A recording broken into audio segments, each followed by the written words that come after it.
Hi guys, welcome again to my YouTube channel. So yun guys, bago natin simulan yung tutorial, make sure nakasubscribe ka, click the notification para updated sa mga tutorial natin guys. Siyempre guys, magandang umaga, magandang tahali, madahapon, madagabi, kung anong oras mo ito napapanood itong video to.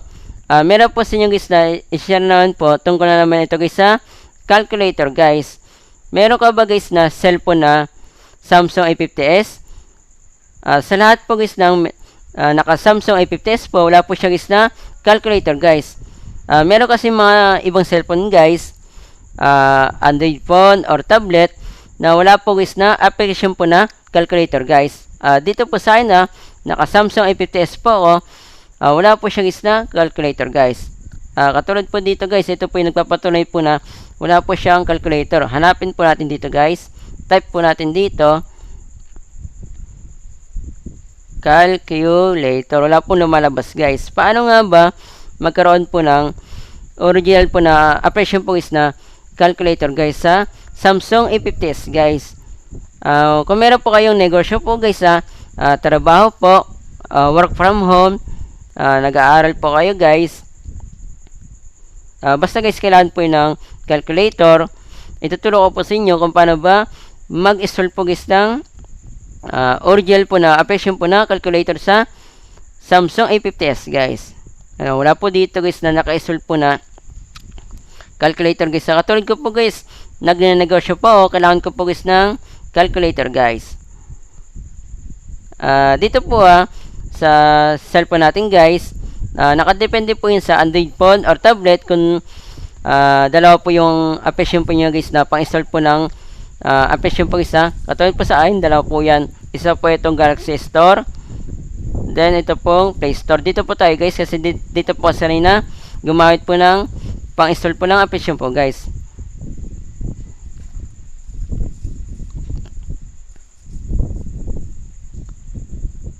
Not now lang natin guys yan. Dito po type po natin dito.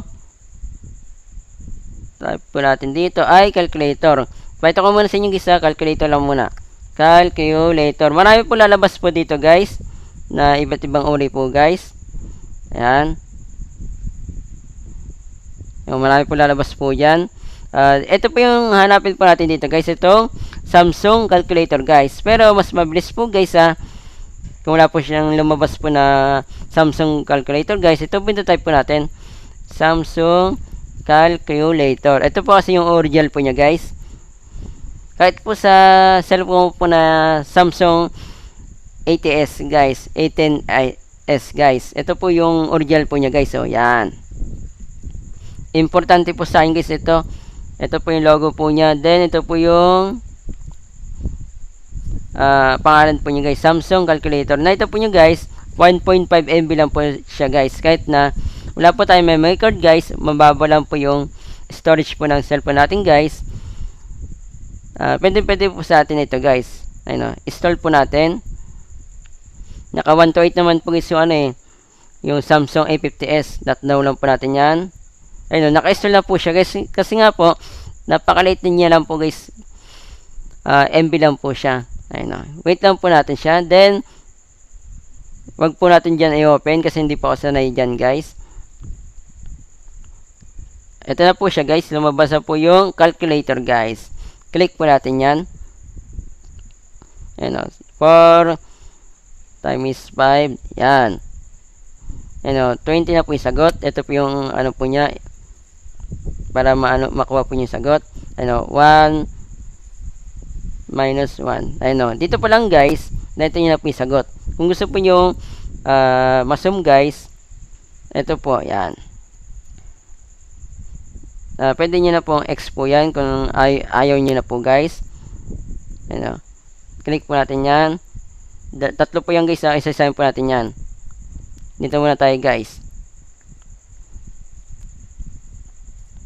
Ito po yan, yung history po natin. Then, clear history po natin guys. Hindi po natin dyan makiklik guys kasi nga po wala po tayong history po guys Hindi pa po natin nagagamit po yung calculator guys. Dito na po tayo guys. Ayun na. Ito po yung unit converter, yung length, mga ganyan guys. Acres, ayan no. Andito din po guys yung iba't ibang uri po guys ng calculator guys. So, kung work from home po kayo guys, ito lang po yung gagamitin po nyo guys. Itong cellphone po nyo guys na Samsung A50s guys. Kung nasa ano naman po guys, nasa school, ito lang din po gamitin po yung guys na calculator para po kaysa naman po bumuli po kayo ng calculator, gamitin nyo lang po sa pangangailangan po nyo guys. Ito lang po yung gamitin po nyo guys. Kung meron lang po kayo negosyo sa labas or sa loob guys, ito lang din po yung gamitin po nyo guys na pang calculator guys. Then ito na po tayo. Yan guys. Ayan. Naka ano na siya guys, so nakabaligtad po siya para po siyang talagang calculator guys. Ito po yung ano po guys sa pambaligtad po guys kung gusto po yung nakazoom po siya guys. Para siyang calculator po yung itsura guys. Dito na po guys nagtatapos po yung video guys. Share na lang po itong video nito guys para po sa mga nagtitipid po dyan na ayaw pong gumastos po guys or wala pong pambili po ng calculator pero meron po sila guys na Samsung A50s guys. Paka-share po ito mismong video sa mga kakalain nyo guys na meron pong Samsung A50s pero hindi po nila alam guys na maglagay po ng original po na calculator guys. Kahit na hindi po nyo kakilala guys, paka-share po ito mismong video sa mga naka Samsung A50s po na kailangan po nila guys ng calculator pero hindi po nila alam guys na mag-install po ng original po na calculator po sa Samsung A50s guys, para po alam lang po nila guys yung gagawin. Kapag sinare nyo itong mismong video, dadami itong views, mas madami tayong natulunata. Yun lang po, masarap po. God bless po, ingat po kayo.